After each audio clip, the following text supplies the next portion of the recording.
So why do the ancient scriptures tell us to come out of the darkness and come into the light so that your deeds can be seen?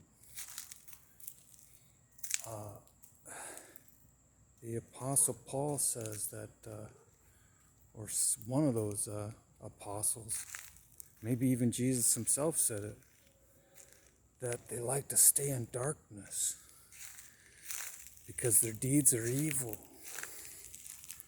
They don't like to be seen when they're doing their dastardly deeds. They like to keep it hush-hush. They like to be secretive about it.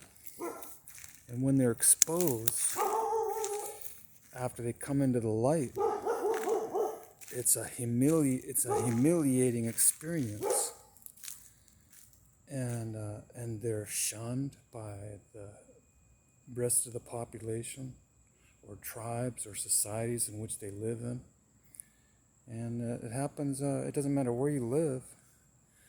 That's just the basic structure of human instinct and societal instinct, the way God designed it.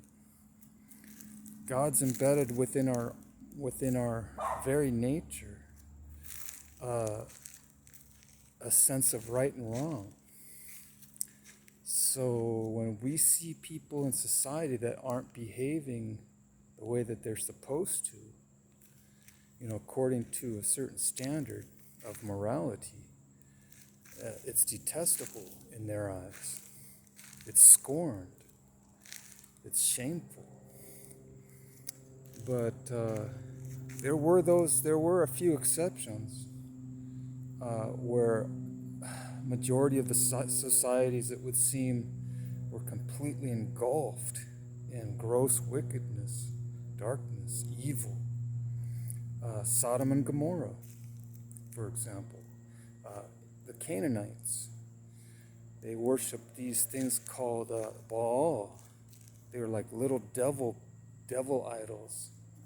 Not sure if they looked kind of like aliens, but they were devils with horns, and they worshipped them. So I'm just wondering if they really were devils, and they were just statues of them. And they did all kinds of things for their gods, for these little statues. They would have sexual orgies and do sexual practices that were very not natural. And they would do other things that St. Peter said that aren't even good to mention. It's because it's an abomination before God.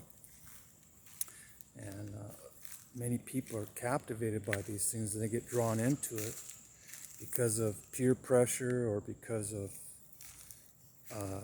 their own sexual desires or their own curiosities are enticed by others, or even by their own temptations, or by the devil, or all three. And come into the light. It might be humiliating at first, but you could repent and ask God for forgiveness and turn from those destructive and pathetic and disgusting practices and behaviors and thoughts. Don't be like those of Sodom and Gomorrah. Come into the light and shun those deeds that are done in the dark.